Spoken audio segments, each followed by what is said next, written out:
Let me just start off with highlighting the priorities that have been guiding me, my staff, and the rest of USDA for the last several years.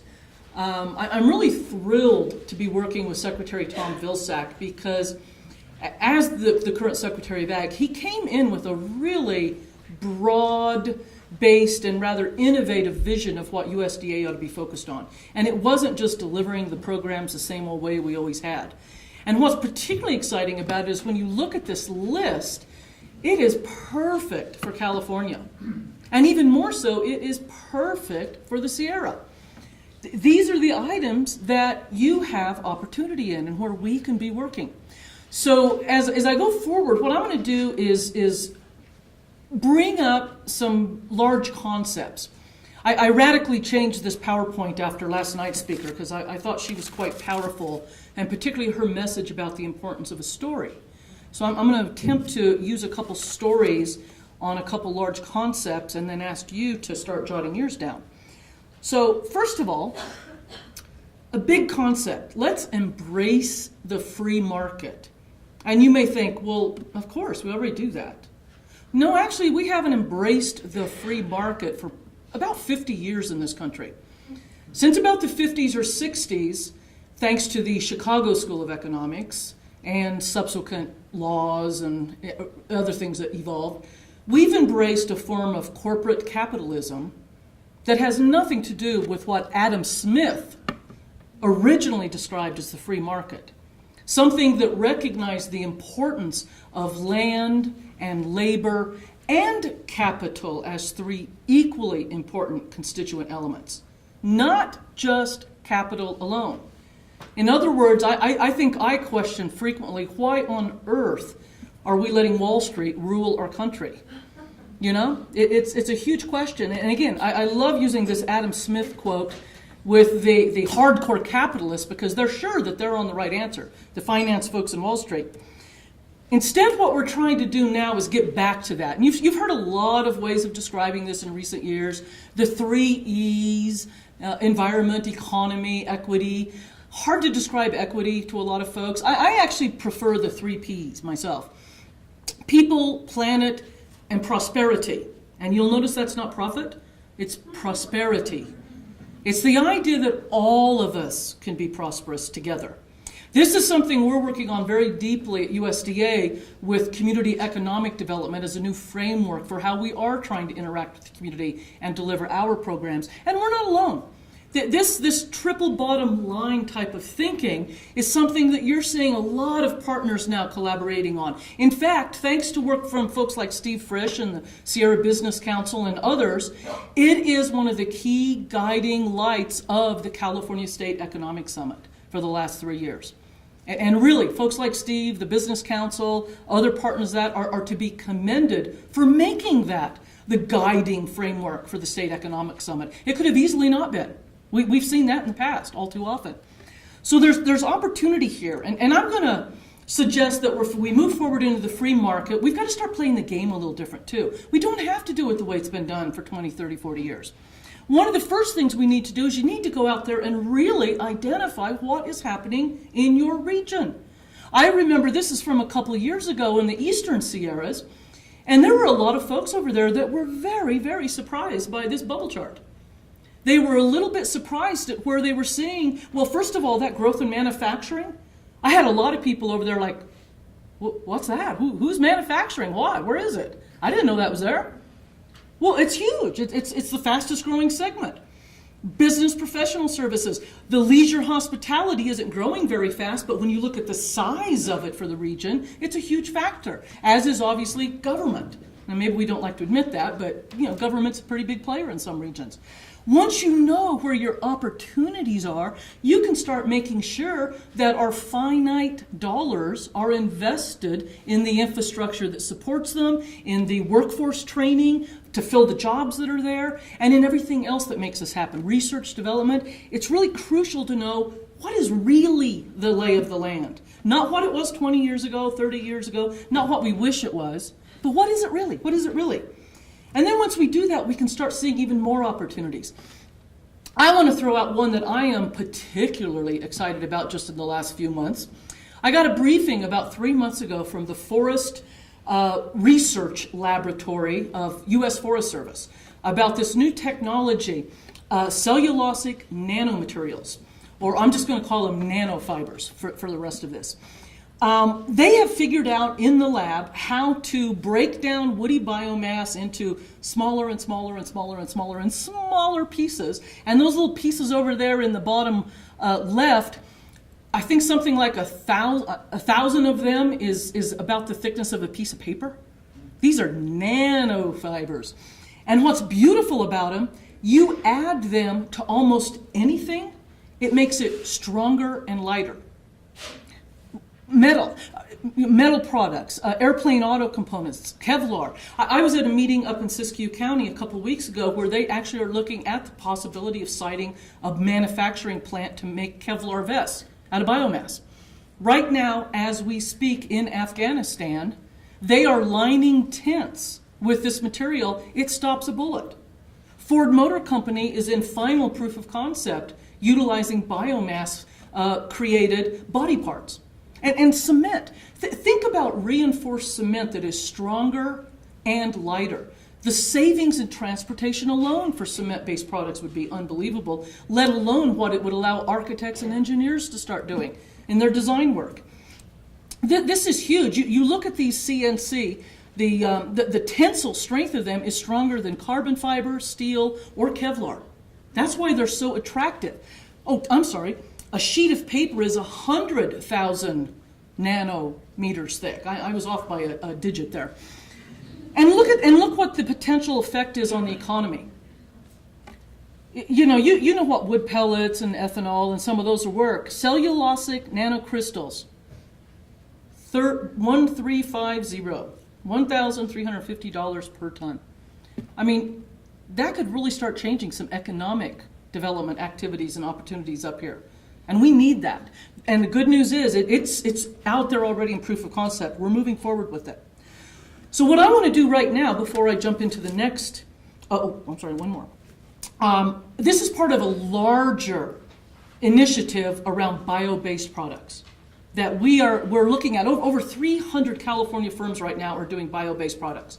And we've had this executive order that President Obama signed in 2012 sitting out there with virtually nobody taking advantage of it, except Coca-Cola. Coca-Cola they had pretty much an exclusive in every military base and embassy around the world for a year or two when they designed their plant bottle. The bottle holding the Coke was made from biomass. Smart move. They took advantage. It was great for them. Of course, everybody else is doing plant bottles now too. But there's so many products and so many opportunities. One of the things we've done is I gave a grant to the California Manufacturing Technology Consortium to do a dive into that database of those 300 California companies, because I want to know, where are they manufacturing? What biomass are they using? Where are they getting it from? And knowing that, can we then start looking at your communities for new manufacturing sites? Because you got the biomass. You got a lot of biomass up here, and it needs to be somewhere else. Whoops, let me go back to that. So first question. List an opportunity that you're either working on right now or you'd like to be working on. And just a few words, but just list an opportunity that you see out there. Brace the free market, new opportunities, new ways to do business. Okay. The next big concept I want to put up there, and I love this quote from Albert Einstein. The world will not be destroyed by those who do evil, but by those who watch them without doing anything. Which is nobody in this room, obviously, or you wouldn't even be at this meeting. And that's true. That's very, very true. People showing up is an important first step. You're wanting to be innovators, and many of you already are.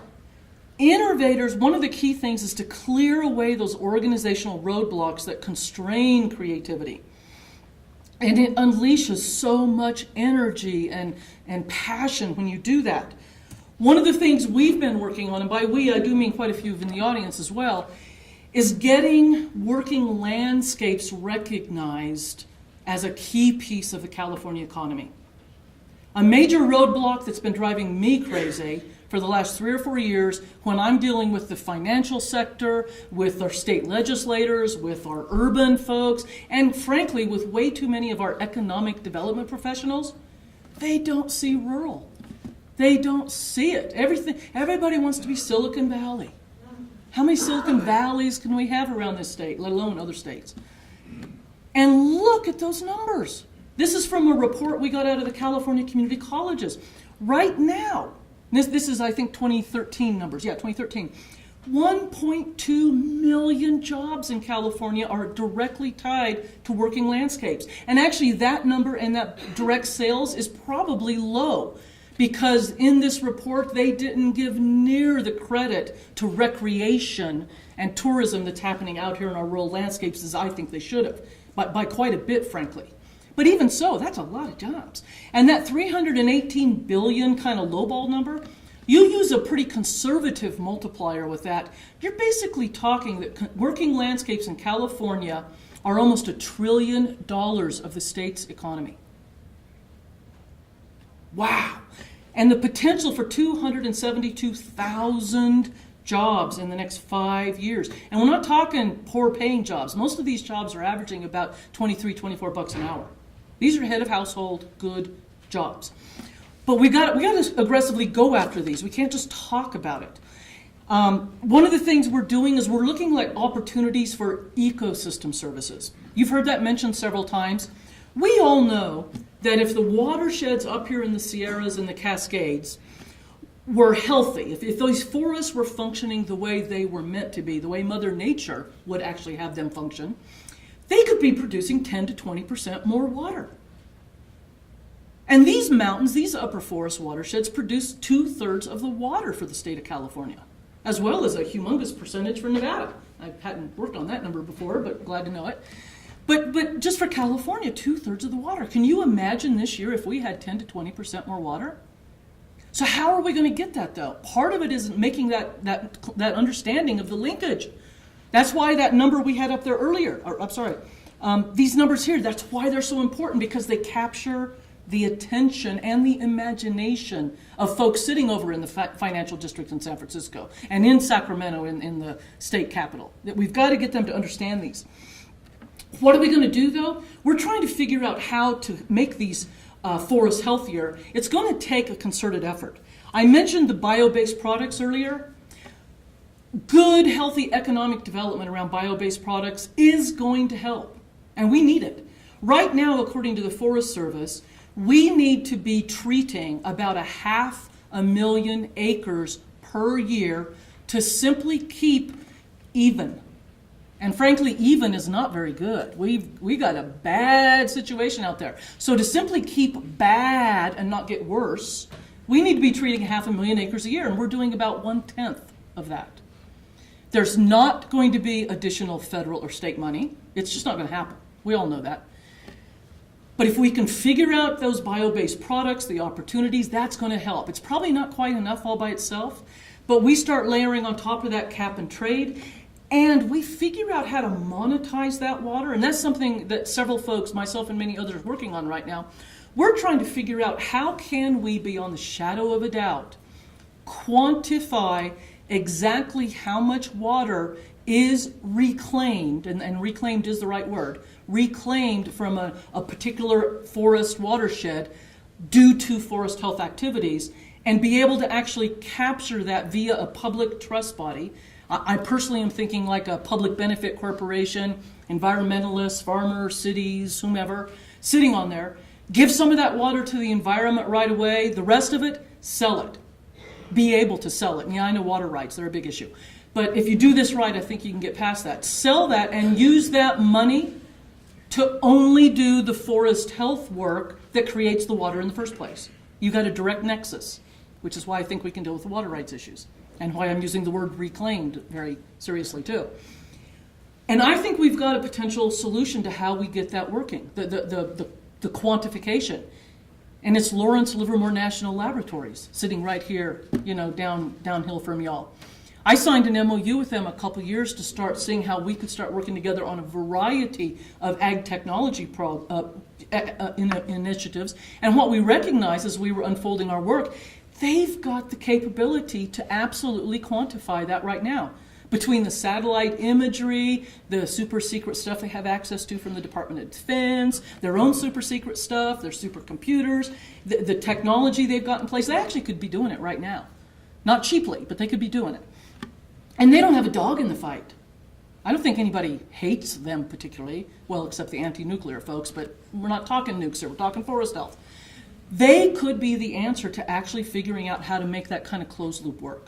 So that's something we're working on. How can we find a solution to actually get the forest health work done? And by the way, nice byproduct, have a heck of a healthy economy up here in the Sierra and you know, our forest communities.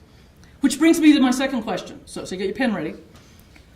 What ecosystem service are you working on right now? And if you don't feel like you're working on, what one would you like to work on? Just jot that down. You know, there's a lot of ecosystem services out there. Better water is one, cleaner air, groundwater recharge, floodplain management, habitat, open space, you know, viewshed, that's an ecosystem service. Producing food and fiber, that's an ecosystem service. Farming. So list that. Then I want to go on to communication. Communicate far and wide and smart. Because the reality is, knowledge is power. We all know that. And if people start sharing that knowledge and that power, they're collaborating. And once they start collaborating, your advocacy efforts are far more effective, as well as your planning efforts, bringing all the, like you were talking in Lake Tahoe, bringing all those groups together. And once you got all that pulled together, guess what? Then implementation can happen. And there's support for it. There's even support to fund the implementation if you've done all of this. So let's think about a whole new way of looking at communication. There's a lot of different ways. One I want to throw out there today is the Internet of Things. A lot of people have talked about big data. We're going to go into these databases and we're going to suck information out of it, kind of like Google does right now on all of you. And every time you use your credit card, Visa, they've got a personal profile on you and they're selling it to folks to sell you the magazine that you want, not the other magazine. This stuff's happening. But the opportunities for it, for the kind of work we need to do up here, are immense. It's huge. I mean, that's a whole talk I gave one time, was this whole topic. But how it fits to you is the ability to start looking at regional planning in a completely different way and tying that to economic development and business plans and on-time, real-time decision-making. I'm a big fan of what the Sacramento Area Council of Governments started doing about 5 or 6 years ago, when they took a completely different path than every other region in the state, when they decided, due to SB 375, to create this rural-urban connection strategy. Instead of just focusing on the transportation grid and trying to reduce air emissions, they said, well, wait a minute, that's not enough. And by the way, there's so many things we can't do if we just look at that. And oh, by the way, 85% of our region is rural. And what's going on there? And what could be going on there? They actually went out and digitized every single parcel in the 6 counties and tied that to econometric modeling. And that's what makes this radically different than anything else out there, like your county planners that have map layers and some of the green prints, map layers that are very low resolution. They don't give you an answer, and you've got to spend a lot of time trying to figure out what they're saying anyway, unless you're really a GIS expert. This, on the other hand, takes all this econometric information behind that parcel-specific, very high-resolution info, and you can be going and look at questions like, okay, so if we're seeing that we're shifting away from alfalfa to prunes, we know that needs less water, but we've hardened that water demand. And that's a big issue when a drought shows up. You can't fallow trees very easily, especially trees you've got several years of investment in. So what's that mean? And if you go to prunes, you're going to need more labor. Where's that labor going to live? And if you decide to process locally, where's a site that has adequate wastewater treatment? And oh, by the way, this little town wants that processing facility. They're a little shy of wastewater treatment. So if they decide to expand their treatment facility, what's it going to cost the ratepayers for the next 20 years? And so forth and so on. Real-time, instant answers that help planners, that help local leaders, that help business people put the kind of numbers they need in a business plan to go out there and get financing. This is something that I bring up not because SACOG's done such a good job, but because, frankly, they did something even more exciting a couple years ago. They decided to take this open source. In essence, they threw it open for the whole world. It's open source. Your regions can pick this up, move it in there, and you've got the cost of populating your data, but pretty soon the payback is enormous. If nothing else, and for the consultants in the room, I'm so sorry. I apologize. I've been a consultant myself. But not having to pay $100,000 to a consultant to give you an answer 6 months later to something you really need to know today, think about that for a minute. If we're going to try to do that bio-based products, that bio-based economy, we've got to have these kind of tools. And just south of us a little bit here, I was down in Tuolumne County a couple weeks ago. I'm really excited to see examples of how people are trying to do exactly this. In fact, folks in Tuolumne are very interested in getting the RUX model down there for the Central Sierra counties, which I'm really excited to work with them on. They've went out and made a partnership with the UC Merced Bloom Center for Developing Economies and created this innovation lab and makerspace. And you heard Steve this morning talk about the I think Maker Lab innovation thing you've got here. I mean, these are popping up all over the place, and they're very, very exciting. We're thrilled to be a partner here. We're bringing USDA Ag Research Service, and thanks to that MOU, the national laboratories, Lawrence Livermore Labs, et cetera. We're going to start weaving them into these efforts, too, to find even better solutions. So with that, let me ask the third question. What is a badly needed technology that you wish somebody was working on right now? I know the livestock guys, I've got one for them just to give you an example. We think we have found a way to make the offal from the slaughterhouse be biodiesel. In fact, it's one of the ways we're hoping to make a slaughterhouse pencil out, because we've had a hard time doing that with the medium scale ones. About half of the offal could be biodiesel. 1,000 head of cattle could produce about $30,000 to $35,000 worth of biodiesel. So the question is, though, how do you separate the good half of the offal from the bad half? And we went to ARS and said, hey, can you look at this? That's a technology that would radically change our ability to facilitate local, regional, small-scale livestock production in this area. What's a technology you need? Jot something down. Think about it. Next, I want to say, get involved, be decisive. You know, effective leaders have got to be decisive, because we've all probably dealt far too many times with analysis by paralysis. And somebody saying, oh, well, I want you to look at that study just a little bit more, or you didn't answer this question quite right, or oh my gosh, the lawyers say it's risky. Yeah, that last one, that shuts a lot of things down, doesn't it? We got to make decisions, we got to move forward, we got to be willing to let them hit us with the lawsuits, and when you make a decision, stick with it right up until new information says change it. Don't be afraid of new information, and change when it's appropriate.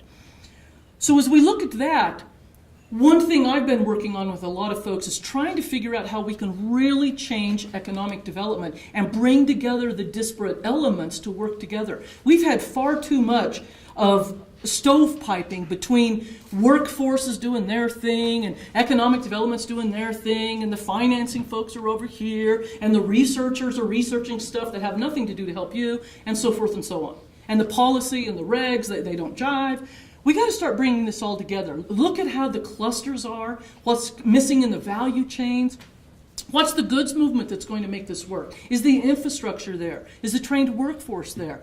One of the things I'm showing up there, this Central Valley Ag Plus, is a proposal that the Central Sierra Economic Development District, the SACOG region, the San Joaquin Valley, and Innovate North State put together to the White House to be designated as one of the 12 manufacturing hubs for the nation. And it is a darn good proposal. We didn't get selected the first round, as far as I'm concerned, for political reasons. Surprise, surprise. Southern California got selected for aerospace, and they just wouldn't let two be in California, is my opinion. Because this is an outstanding proposal, and it's really looking like it's head of the line for second round, which will be happening in a few months. This is a comprehensive look at how you really do tie together workforce, R&D, infrastructure, everything else, capital, financing, etc., to facilitate that bioeconomy I'm talking about. Food, fiber, forest, fuel. Manufacturing, that's where the money, the jobs, and the good paying jobs are. Part of that, too, is making the case for the financing. It is way too easy for the financial world to just ignore rural. They're convinced that it's not a good investment. I love this study because these folks went out and really looked at 18,000 investments, a lot of investments. They looked at every single way you measure return on investment, and they found that equity capital in rural areas is just as successful as equity capital in tech-oriented metro regions. Now, how many of you would have believed that? Yeah, hardly anybody. I'm not saying it. Well, okay, one hand. Thank you. Thank you. And I know Jenny there believes it too, because she's seen the study before. This is huge, just like that working landscapes number. We've got to get the urban public and our legislators and the finance world and the economic development world to understand the potential in these regions where we all live. This is huge. So Steve mentioned earlier the Access to Capital guidebook that we put together. A lot of great information on there that ties a lot of this together. I urge you to go give it a look. And I think there's... Oh, and last but not least on that, one of the things we're working on there is really trying to tie together some regional investment infrastructure that will let us start bringing some of our money home from Wall Street. We're looking at how people that have IRAs, 401ks can simply pick up the phone and say, hey, shift some of my money here. This is a great project, tied with what Jenny was talking about earlier. I'm a big fan of DPOs, direct public offerings. And that guidebook I just showed you a minute ago, we've got 30-some different ways to access capital in there. You really should go give it a look if you're looking for capital. Last but not least, as far as a big thing, demonstrate integrity. None of this is going to happen if the people we're working with can't trust us. That's why I like those studies, those numbers I can trust when I'm out there doing messaging like this. Always make sure your numbers make sense. Make sure what your messaging is. And even though I'm a big fan of targeting your messages to your audience, you can't do that to the point nobody trusts you either. Integrity is important. I might use different words with an environmental community than I use with the Farm Bureau, but they have exactly the same meaning. We're talking synonyms. And we do need to start being smarter about synonyms in communication. But integrity is what makes it work. And that brings me to the last slide, which is you. This is going to happen because folks like you, good people like you, step up to the plate, talk to each other, collaborate, help out, research, go stick your neck out and be an entrepreneur, whatever. If you're doing this, you are the intangible capital, and you've got a lot of intangible capital sitting in this room. I know it. I know the networks and the knowledge and the skills and everything that's sitting in this room right now. You've got everything you need to completely turn this region around. And you're already well on your way, thanks to Sierra Business Council and other partners up here. Great stuff happening this last few years. And now I guess I'm just proposing, let's start kicking it into an even higher gear. Let's go from second gear to third, you know? And that brings me to my last question, question number 4. What are you going to do? Monday, when you're back wherever you live Monday, what is an action you're going to take to make a difference? And write it down.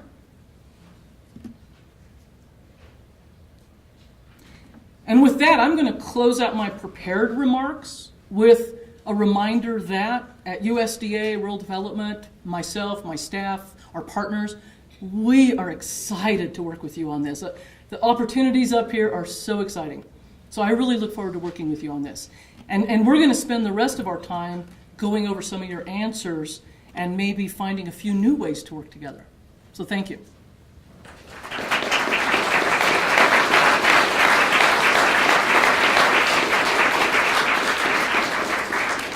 So Steve, I'm going to take volunteers, but I've already warned him that he and I might start calling on people if we don't get volunteers. So I'd love somebody to throw out a couple opportunities. That first question, what are a couple opportunities that you see in this region that hasn't been mentioned today? But there's one in the back.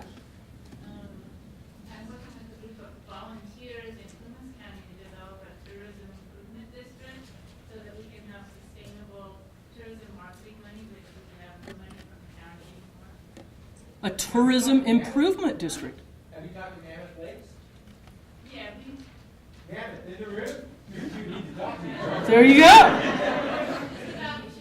about ready to sign a contract with a firm that helps us develop that. So we'll have $300,000 hopefully coming in on a regular basis to market. That's brilliant. That's brilliant. That is a great opportunity and a great innovation too. Mammoth Lakes has done something like that, I believe. Right there, go ahead.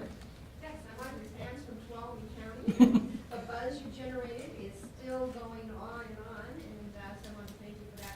But you may have heard this at your session, but we are installing Tesla charging stations. Oh. Because we are attracting, of course, as many visitors as possible, those with expendable incomes, and yes, we want to increase those. We have one now, and we're hoping to do more. That's great. I actually stayed at a Best Western in Mount Shasta a month or so ago, and I actually took a picture and tweeted the Tesla charging station that was there. Yeah, it was amazing. That's a great idea. Another resource to think about, Greg Jones, I think you talked to Tesla after Tuolumne County started talking, and really, actually, if you're in the Sierra Nevada and you want charging stations, they'll deliver them. Mm-hmm. Yeah, they're free. They're free. All right? You have to install it, but they're free. And how much did it cost in Tuolumne County? $1,500 a piece? I believe it was 1,200, and we have one on the center gateway, and we're hoping to get one in the central part of the county. That's great. So for those of you that are thinking about that, there are 6 behind the Safeway Center in Truckee now. I don't know who did that. But contact Tesla and you can get them in your community. And yes, they are proprietary. Okay, I'm going to take one more opportunity and then we'll jump to another question. Right there. This one is, And speak up, please. speaking of tying together rural and urban, I keep thinking it would be really amazing to have better train service between the Bay Area and Truckee, Tahoe, for all the ski industry traffic, get people off the roads. Great opportunity. Great opportunity. And the tracks are already there. You got most of the battle of half won. Okay, some great opportunities, and I bet there's a dozen more, but let's go jump to the second question about ecosystem services, because that's such a huge opportunity here. I mentioned the water thing. There's been a couple others mentioned. What are a couple of ecosystem service things people are working on or aware of that hasn't been mentioned? Come on, somebody, right there. Entrepreneurial ecosystem. Stand up. What is that? An entrepreneurial ecosystem, so creating the networks within the community to support entrepreneurship. So I'm at Feather River College, so we kind of help connect businesses with each other, with different organizations, with organizations outside the community who might have access to capital. Okay. Yeah. That's a great way to look at ecosystem. Perfect. Somebody else? Right there. I'm working on trying to work on the discussion of the economic value of wildlife viewing versus extraction through hunting, primarily our black bears, Okay. and management policies related to that. Okay. Great. When I was up in Loyalton in that area, they were telling me that they've got like one of the richest birding ecosystems in the planet, and nobody knows that. I mean, good grief, why don't those birders in the Bay Area know about that? They don't. They really don't. Okay, let's go to the third question. A badly needed technology. I gave you one example just to warm you up. Oh, there's somebody excited. Sarah Schiff, Mariposa County Broadband and Wi-Fi better broadband.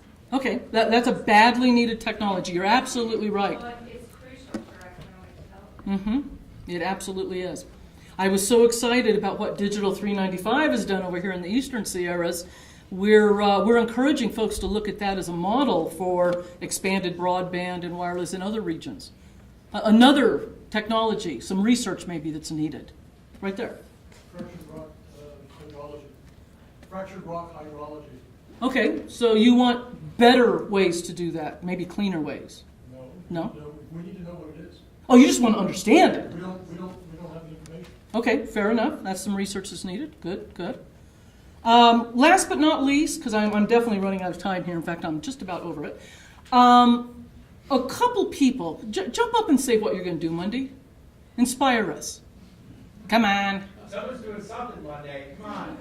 Right there. I can't believe I'm gonna do this. Do it. I'm going to go home and compliment my husband, Jim Janassi.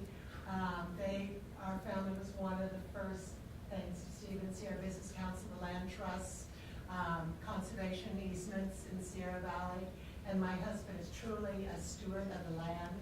We raise natural Angus beef, and he does not irrigate because he morally does not believe from pumping from the aquifer. Okay, great, great. You're going to have a happy spouse on Monday. That's great. Right there. I'm going back and start building a gigabit fiber optic network in western Nevada County, and it's just the first one in the Sierra Nevada. Oh. Okay. I'm not gonna wait till Monday, actually. For those of you who I spoke with earlier today about building big art for small towns, and I'm here on behalf of the Growing Day Project. I'm gonna email you before the end of today, actually, so that you have my contact information. And for any of you who weren't in the innovation panel and are interested in the placemaking opportunities that art can bring to your communities to affect change in all of these different areas, please come and find me. I'd love to talk to you more. Great. Do we got one or two more? There's one. I would just like to say that if anyone needs extra help on their projects, I would be glad to be of assistance. Wow. Yay. A volunteer. That's a great thing. Anybody else? Okay, one more. There we go. Just that Steve is launching a new online platform with partners here at the conference tomorrow in organizing people around social capital for change around dealing with climate adaptation and mitigation. And that's new technology and social capital benefiting the entire region. Perfect. Hey, Darren, what's the web address? It's SBCSierraCamp.org. Okay. It will be in beta starting tomorrow for those of you that participate in the workshop on organizing the Sierra Climate Adaptation and Mitigation Partnership. Wonderful. I saw one more hand in the back. Right, I'm going to go back and continue working on my entrepreneurial ecosystem movers that I was great.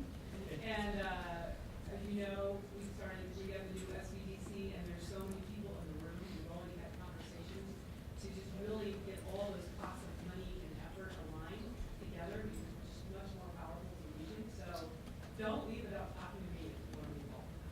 Great. So you know something? I threw a couple things out there, but frankly, what we just heard, what did I tell you? You got everything you need sitting in this room right here. Maybe a few more people in the room, but you got what you need. You can make the change happen. I wish we had time for more people to stand up and give what they're doing out, because I'm sure there's even more exciting things happening. But I'm going to turn it back to Steve at this point. So the whole point of this conference actually is for a conversation. So there are going to be more opportunities to talk about what you're working on and what you want to do. That's part of the point of the town hall tomorrow as well. It's no accident that we set aside 2 hours tomorrow for deep conversations about what's next, okay? So hold on to those questions and think about that when you walk into those meetings tomorrow. We trained our staff to facilitate those meetings tomorrow so that we can get a good feel for what people really want to do. And then we're going to try to figure out how we can help in the places where we can. And there are probably 1,000 places where we can't. But we will capture all of that information and get it back to you. So. Great. Great. And with that, thank you so much. My pleasure.